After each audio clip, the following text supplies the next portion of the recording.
Welcome back to the Emerald Corner. In today's episode, I'm going to be sharing with you my top 5 tips to do outside of tax season in order to prepare for tax season next year.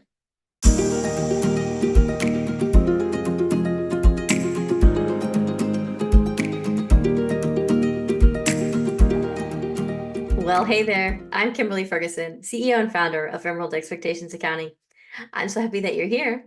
The Emerald Corner is a place where life and business meet. So I want to help you have a growing and profitable small business while maintaining a life with your loved ones. Today's episode is another episode of Tax Tip Tuesday. And for those of you who don't know what that is where I share with you tips and tricks to get ready for tax season, how to lower your tax liability, and answer your specific tax questions. So if you have a specific tax question, will you do me a favor and please drop that in the comments below? I would love to make a video just for you. So today's episode, I'm going to be sharing with you 5 of my best tips for things that you can do during the year outside of tax season in order to prepare you for tax season next year. Now, these tips are going to help streamline, they're going to help make things more efficient, and make tax season a much simpler process for you next year. And if you're a business owner, you know simplification, especially during tax season, is key. So make sure you stay till the end because I think number 5 is going to surprise you. All right, so my first tip might seem like an obvious one, but make sure that you hold on to all of your receipts. And that means all of your physical receipts, all of your digital receipts, any transactions in different payment platforms such as Venmo or PayPal, anything that's going to share details on the transactions that you have in your business bank account, on your business credit card, etc. Right? Now, whether you choose to keep those in the form of paper receipts or whether you choose to keep them as digital copies is up to you. However, I want to recommend to you that you go ahead and make those digital.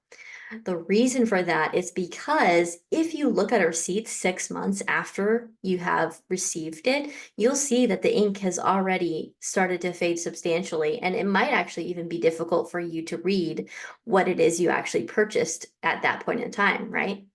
So if you go ahead and digitize that, if you take a photo, if you scan it using, printer scanner and put it on your desktop, you'll see that that documents and it keeps the record for you and you don't have to worry about fading anymore.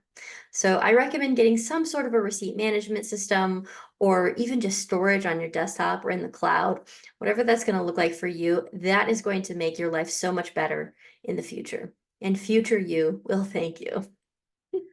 So number 2 is go ahead and track your mileage. If you're not doing this already, start today. Today is the second best option compared to, the first of the year. Go ahead and make a note of your odometer at the very minimum, and then check your odometer at the end of the year as well. But I highly, highly recommend getting a mileage tracking app. The one I like is Everlance, and that's the one that I recommend to all of my clients. It is something that not only allows you to track your mileage for business and personal, which is what you really need if you want to make sure that you're optimizing your tax deduction when it comes to your vehicle operations, then it allows you to do that. But it also allows you to track your receipts if you want to. So going back to point 1, you can actually snap images of those receipts in the Everlance software and keep everything digitally kind of all together. So number 3 is go ahead and update your tax plan. If you have a tax plan, if you're working with a tax strategist, now is a great time to go ahead and meet with them and take a look at the tax return, talk about if anything's changed, and see if there are any kind of things that you need to update in your tax plan.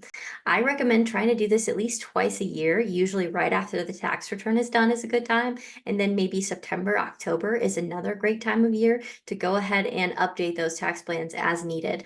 That gives your tax strategist enough time to be able to actually implement these changes during the tax year, which is when you can really receive those benefits. So I highly recommend doing that during the year as well. And of course, if you don't already have a tax plan, I highly recommend connecting with a strategist and seeing what kind of opportunities you might have to lower your liability. Because as a small business owner, your primary purpose is to support your family, right? And what better way to do that than lowering your tax liability?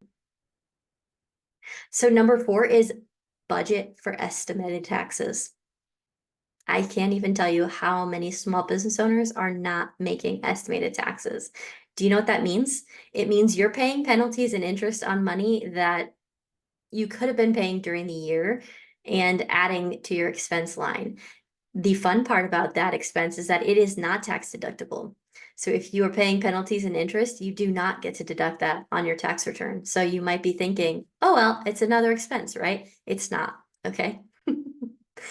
The other thing is make sure that you're budgeting for this. And in order to budget for this, you have to have a budget, right?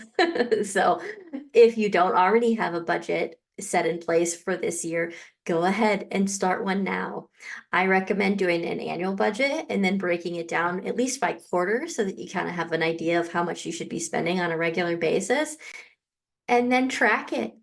Make sure that you're actually following the budget, because what good is a budget if you don't use it, right? And many of you know that sometimes the word budget is a little bit hard for people to hear. So if you're one of those people, let's create a spending plan. It's not a budget that's restrictive, that's making your life difficult. It's just a plan. It's, you know, how much money you're going to be getting, and you kind of know what you intend to do with it. Okay. So it's not a limitation. It's not a restriction. It's just a plan. Okay. Another note is that if you're not sure how much money you should be paying on your tax estimates, then definitely connect with a tax strategist or even just your tax preparer and have them put together some estimates for you. Even a round number is going to look better than making no estimated tax payments at all. So number 5 is get strategic about growing your business. Now, this may seem counterintuitive to some as we are talking about lowering your tax liability, but this is going to be the best option for your business, especially if your business is struggling, okay? Now, you might be thinking, isn't my tax liability going to go up if I grow my business? And the short answer is most likely, right? However, if you're meeting with a strategist to grow your profits and cash flow, chances are you're also meeting with a strategist to keep your liability down. So even though the amounts may increase in general, those strategies are going to go hard at work to help you keep the tax liability low. Also, you're going to know what you're going to owe. And so you'll be able to pay it throughout the year, like I suggested. You won't have any surprises at the end of the year where you're like, whoa, I did not expect to pay that much money in for taxes. So you'll be more financially aware, you'll be more financially prepared, and you'll be more likely to financially support your family and support your family's goals. So those things that you dreamed of when you thought starting a business was going to do XYZ for you, those things can become reality, okay? Well, thank you so much for spending a few minutes of your time with me today. I hope that you have a fantastic day, and I'll see you in my next video.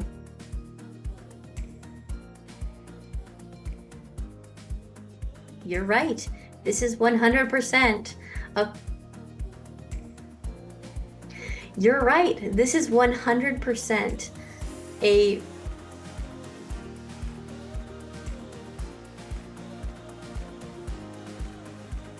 and you'll be able to take more money. So start over.